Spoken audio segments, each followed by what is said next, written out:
Small things like these audiobook. One, in October, there were yellow trees. Then the clocks went back the hour, and the long November winds came in and blew and stripped the trees bare. In the town of New Ross, chimneys threw out smoke which fell away and drifted off in hairy, drawn-out strings before dispersing along the quays, and soon the River Barrow, dark as stout, swelled up with rain. The people, for the most part, unhappily endured the weather. Shopkeepers and tradesmen, men and women in the post office and the dole queue, the mart, the coffee shop and supermarket, the bingo hall, the pubs and the chipper, all commented in their own ways on the cold and what rain had fallen, asking what was in it, and could there be something in it? For who could believe that there again was another raw, cold day?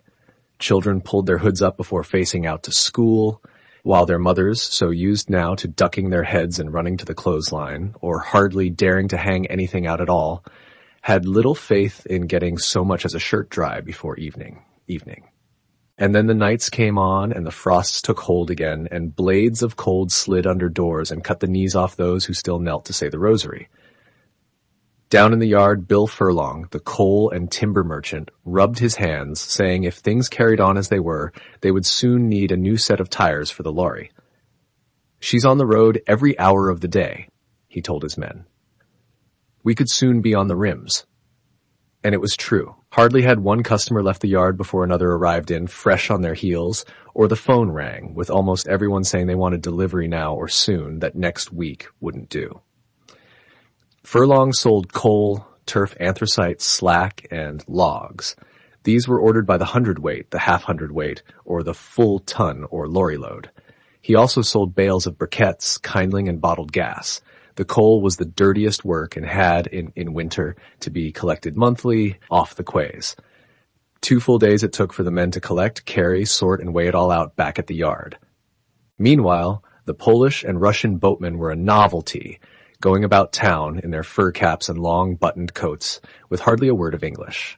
During busy times like these, Furlong made most of the deliveries himself, leaving the yardmen to bag up the next orders and cut and split the loads of felled trees the farmers brought in. Through the mornings, the saws and shovels could be heard going hard at it, but when the Angelus bell rang, at noon, the men laid down their tools, washed the black off their hands, and went round to Kehoe's, where they were fed hot dinners with soup and fish and chips on Fridays. "The empty sack cannot stand," Mrs. Kehoe liked to say, standing behind her new buffet counter, slicing up the meat and dishing out the veg and mash with her long metal spoons. Gladly, the men sat down to thaw out and eat their fill before having a smoke and facing back out into the cold again. 2. Furlong had come from nothing, less than nothing, some might say. His mother, at the age of 16, had fallen pregnant while working as a domestic for Mrs. Wilson, the Protestant widow who lived in the big house a few miles outside of town. When his mother's trouble became known and her people made it clear that they'd have no more to do with her, Mrs. Wilson, instead of giving his mother her walking papers, told her she should stay on and keep her work. On the morning Furlong was born, it was Mrs. Wilson who had his mother taken into hospital and had them brought home. It was the 1st of April, 1946, and some said the boy would turn out to be a fool.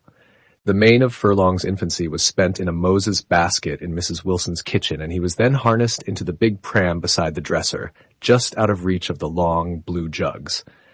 His earliest memories were of serving plates, a black range, hot, and a shining floor of square tiles made of 2 colors, on which he crawled and later walked, and later still learned resembled a draughts board, whose pieces either jumped over others or were taken. As he grew, Mrs. Wilson, who had no children of her own, took him under her wing, gave him little jobs, and helped him along with his reading.